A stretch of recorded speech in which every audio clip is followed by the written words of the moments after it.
Hello, friends. This is Dave Hurwitz, executive editor at ClassicsToday.com.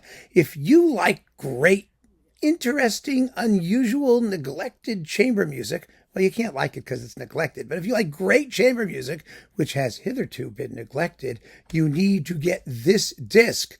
3 string quartets by Mario Castelnuovo-Tedesco, composed between, 1929 and 1964. They are glorious, wonderful, unknown masterpieces. And I do not use that term loosely.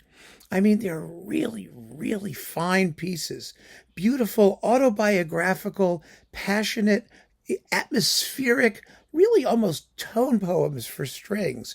I mean, they really, in a sense, follow on the tradition of the string quartet as the medium for the composer's most intimate and personal thoughts.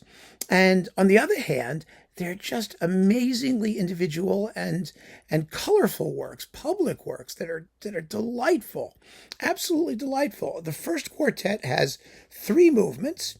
The first movement is marked arioso e sereno, and it's every bit a landscape. I mean, it's beautiful, it's pastoral, it's wonderful, and it's a major work. I mean, it's 25 minutes long and 3 big movements. The central movement is marked, strimpellata. Let me tell you what a strimpellata is. Wait a minute, it's in here somewhere in the notes. I mean, we have to do that. Wait a minute. Here we go. First movement opens with the sound of the viola beneath the swell of the violins. Yes. Okay. Italian for strumming. Of course, it means strumming because if you listen to it, that's what it does. It's got constant pizzicati, making this sort of guitar-like strumming thing. Yes, there's a pizzicato accompaniment. See, I told you, I knew it. I only listened to this 500 times.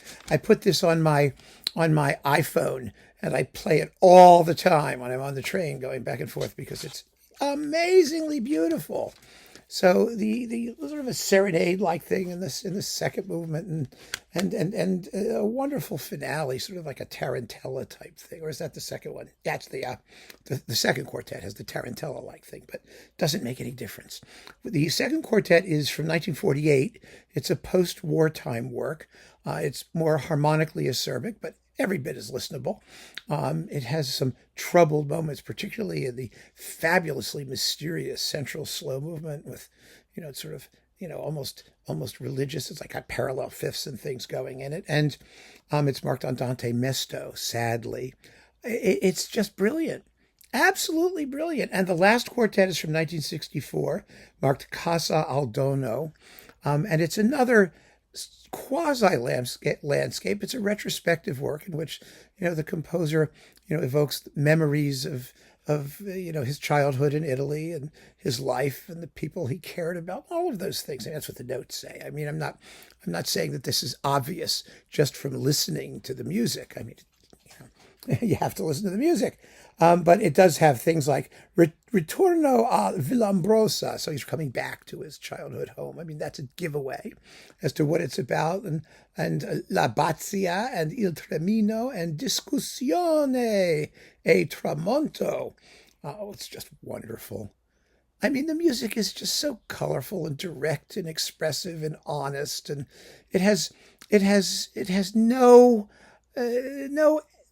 affected nonsense about it. It's just beautiful, intimate, direct string quartet music. And it's played absolutely gorgeously by the Quartetto Adorno, notwithstanding the name of Adorno. Well, it's kind of an Italian word. Maybe it's a different Adorno. It's not Theodore Adorno. I don't know which Adorno. All I can say is this is a terrific string quartet. They play this music magnificently. Their intonation is impeccable. They're rhythmic. They can push the music hard without making an ugly sound. They really seem to be absolutely at one with the idiom. And that's really, really important. And Naxos' sonics are just glorious. I have to say, Jed Disler reviewed this disc for ClassicsToday.com. I hope you go over there and read his review because he also talks about some of the individual works differently than I do. But he was just as impressed. And I was waiting, actually. I heard this initially, and I was waiting to see what his thoughts would be because first of all, I trust him implicitly. And second of all, I really loved it. And it's always nice to see that, someone else who's heard it cold, because we didn't discuss it, has come to the same conclusions. It suggests that, first of all, great performances are great performances, no matter what. There are some quasi-objective qualities, but more than that the music speaks. The music speaks to you. It spoke to him. It speaks to me. And let me tell you something. It will speak to you. So grab this and give it a shot. You will be so happy that you did. Keep on listening, friends. Thanks for joining me. Take care.